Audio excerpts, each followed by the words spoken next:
Hello बच्चों, चलिए प्रश्न को पढ़ते हैं। वाटसन तथा क्रिक द्वारा प्रस्तुत डीएनए का प्रतिरूप बनाइए। इस प्रश्न में हमें वाटसन तथा क्रिक द्वारा प्रस्तुत डीएनए का प्रतिरूप बनाना है।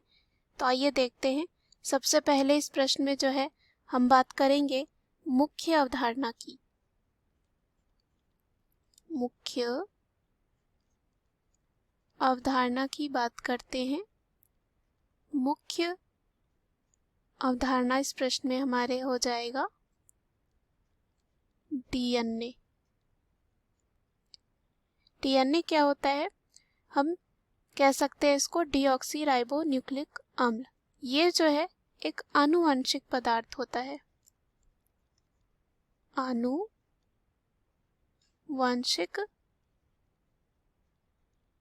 पदार्थ होता है और लाल रक्त कोशिकाओं को छोड़कर हमारे शरीर में कह सकते हैं जितने भी कोशिकाएं होती हैं उनमें डीएनए पाया जाता है। मुख्यतः हम कह सकते हैं कोशिका में होता है केंद्रक, उसमें होता है। डीएनए में पूरे जीवन के विकास, वृद्धि और प्रजनन ये सब कार्यों के लिए निर्देश होते हैं। आश्चर्यजनक रूप में अगर हम बात करें तो आश्चर्यजनक बात यह है कि अगर मानव शरीर में मौजूद सभी डीएनए को सुलझा दिया जाए तो ये इतने लंबे होते हैं कि सूर्य तक पहुंचकर 300 गुना बार वापस पृथ्वी पर पहुंच सकते हैं। उसके बाद आनुवंशिक कूट में अंतर के कारण ही एक व्यक्ति के भूरे रंग की बजाय नीली आंखें होती हैं। और क्यों कुछ लोगों में कह सकते हैं कुछ बीमारियों के प्रति अति संवेदनशील होते हैं, क्यों पक्षियों के केवल 2 पंख होते हैं, क्यों जिराफ की गर्दन लंबी होती है। तो ये सब के पीछे सारा जो है डीएनए होता है। अब हम बात करते हैं वाटसन द्वारा और क्रिक द्वारा प्रस्तुत डीएनए का प्रतिरूप। तो डीएनए के लिए जो है अलग अलग वैज्ञानिक ने कुछ अपने अवधारणाएं दिए थे और कुछ जो है कह सकते हैं प्रतिरूप दिए थे। वो क्या है हम देखते हैं। अभी हमें बताना है वाटसन और क्रिक द्वारा प्रस्तुत डीएनए का प्रतिरूप। इन दोनों वैज्ञानिक ने डीएनए की द्विकुंडलित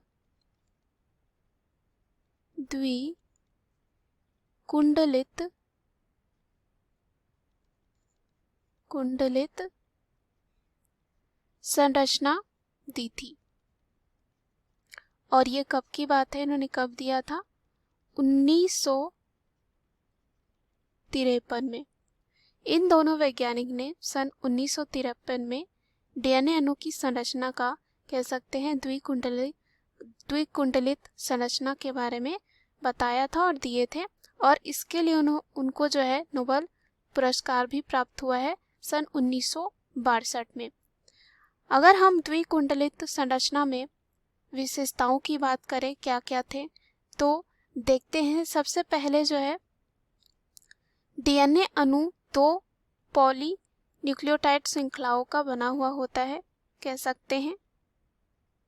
और ऐसा कह सकते हैं डीएनए अणु जो है बहु न्यूक्लियोटाइड श्रृंखलाओं का बना है, यानी कि बहुत सारे न्यूक्लियोटाइड होते हैं जो एक अक्ष के चारों ओर सर्पिलाकार क्रम में दक्षिणावर्त कुंडलित होती है। इस प्रकार डीएनए अणु में 2 जो है कुंडली होती है। अब यहाँ जो है हम क्या करेंगे, इसको जो है चित्र द्वारा समझेंगे। यहाँ पे हमारे सामने एक चित्र है और ये जो चित्र है डीएनए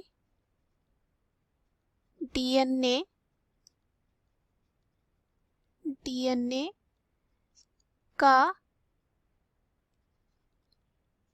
द्विकुंडलित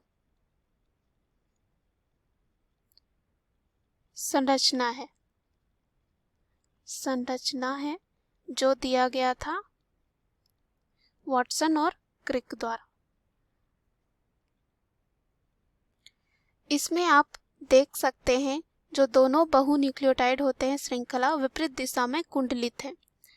इसे जो है हम ये और ये जो है कह सकते हैं बहुन्यूक्लियोटाइड होते हैं और ये विपरीत दिशा में कुंडलित या समानांतरित कह सकते हैं प्रति समानांतरण होते हैं। और इन श्रृंखलाओं के शर्करा फॉस्फेट दंड को ध्रुवात्मक दिशाएं प्रतिमुख होती हैं। एक जो है बहु न्यूक्लियोटाइड श्रृंखला में शर्करा के कार्बन जो है 5 से 3 दिशा में और दूसरे में 3 से 5 दिशा में होते हैं। इस तरह से मान लीजिए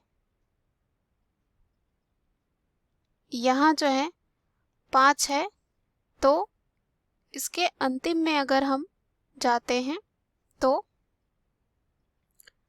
उसके अंतिम में जाते हैं तो यहाँ होगा 3। उसी प्रकार अगर यहाँ 5 है तो यहाँ होगा 3। अब प्रत्येक कुंडली में जो है अनेक न्यूक्लियोटाइड श्रृंखलाबद्ध होते हैं और प्रत्येक न्यूक्लियोटाइड में नाइट्रोजनी क्षारक डीऑक्सीराइबोज नामक पंचकार्बनी शर्करा तथा फॉस्फोरिक अम्ल का एक एक अणु होता है। इसमें नाइट्रोजनी क्षारक का डीऑक्सीराइबोज शर्करा से अंदर की ओर सी कार्बन से तथा कार्बन फॉस्फेट अणु इसके बाहर की ओर सी से संलग्न होता है। यहाँ पे एक फॉस्फोडाइएस्टर बंध पाया जाता है। फॉस्फोडाइएस्टर बंद होता है। ये कहाँ होता है? एक श्रृंखला के सभी न्यूक्लियोटाइड्स के शर्करा अणु फॉस्फेट अणुओं द्वारा जुड़ते हैं।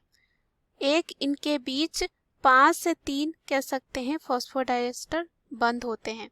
और यहाँ पे दोनों कुंडलिनियों की बात करें के न्यूक्लियोटाइड भी आपस में जुड़े रहते हैं। इनके नाइट्रोजनी धारकों के बीच दुर्बल हाइड्रोजन बंद होता है। जैसे कि यहाँ मान लेते हैं एडेनिन है तो इधर जो है थाइमीन होगा। और यहाँ पे डीएनए की दोनों नाइट्रोजनी श्रृंखलाओं में प्यूरिन तथा पिरिमिडिन की मात्रा बराबर होती है, क्योंकि एक श्रृंखला प्यूरिन क्षारक दूसरी श्रृंखला के पिरिमिडिन से जुड़े रहते हैं। तो यहाँ पे जैसे हमने बात किया एडेनिन जो है एक प्यूरिन है, उसी तरह थाइमिन एक पिरिमिडिन है। और इसी प्रकार अगर मान लेते हैं साइटोसिन है तो उससे आके जुड़ेगा ग्वानिन। अब क्या होता है, एडेनिन अगर जुड़ता है थाइमिन के साथ तो यहाँ 2 ही बंद होते हैं, लेकिन अगर साइटोसिन रहता है ग्वानिन के साथ तो यहाँ 3 जो है बंद होता है, हाइड्रोजन बंद होता है। एडेनिन और थाइमिन के बीच हमने देखा 2 और साइटोसिन और ग्वानिन के बीच कितना हो गया 3। अब एक ही श्रृंखला के किन्हीं 2 न्यूक्लियोटाइड युगलों के बीच जो है 3.4 आर्मस्ट्रांग की दूरी होती है। जैसे कि यहाँ से यहाँ जो है ये होता है 3.4 आर्मस्ट्रांग।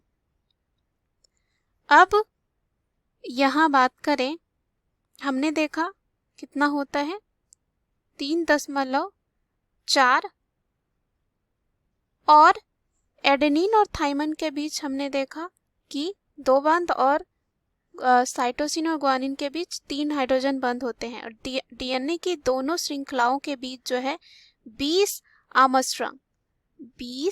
आर्मस्ट्रांग की दूरी होती है।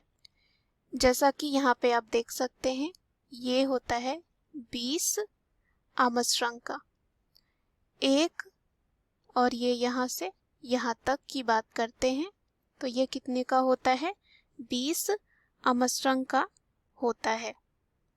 और हमने एक ही श्रृंखला के किन्हीं 2 न्यूक्लियोटाइड युगलों के बीच हमने देखा 3.4 आर्मस्ट्रांग होता है।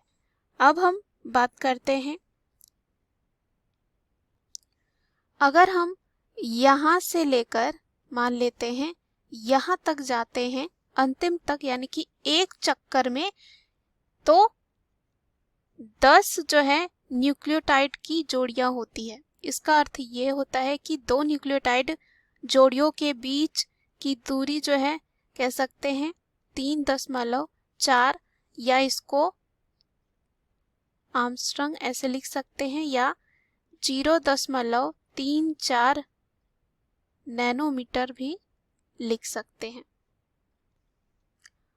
और यहाँ से लेकर यहाँ तक की दूरी जो होती है वो होती है 34 आर्मस्ट्रांग की। अब क्या होता है कि द्विकुंडलिनी की आकृति 28 सर्पिल सीढ़ी के समान होती है और शर्करा फॉस्फेट समूहों के फॉस्फोडेस्टर बंधों के जुड़ने से बनी दोनों श्रृंखलाएं सीढ़ी के पार्श्व दंडों के समान होती है और इनके बीच हमने देखा हाइड्रोजन बंध होती है द्वारा जुड़े हुए होते हैं। दोनों क्षारकों की जोड़ियां सीढ़ी के पगदंडों के समान होती है। अब कुंडलीकरण के वजह से और कह सकते हैं डीएनए अणु की पूरी लंबाई में एक लघु खांचे होते हैं और एक होते हैं दीर्घ खांचे। ये कहाँ होते हैं ये भी हम देखते हैं। यहाँ होता है लघु खांचे, लघु खांचे होते हैं। उसके बाद एक होता है दीर्घ खांचे। जहाँ पे मुड़ रहा है वो संरचना आप देख सकते हैं, ये दीर्घ है वही ये लघु है। और यहाँ से यहाँ तक की जो दूरी होती है ये होती है 10 आर्मस्ट्रांग की। और इसे जो है हम कह सकते हैं शर्करा फॉस्फेट श्रृंखला। ये जो पूरी यहाँ से यहाँ है तक बनी इसे। अब ये जो है एक वाटसन और क्रिक द्वारा प्रस्तुत डीएनए का प्रतिरूप है। इस प्रश्न में हमें यही पूछा गया था। मुख्य अवधारणा के आधार पर हमने सिद्ध कर लिया है कि वाटसन तथा क्रिक द्वारा प्रस्तुत डीएनए का प्रतिरूप क्या है। आशा करती हूँ उत्तर आपको समझ में आया होगा। धन्यवाद।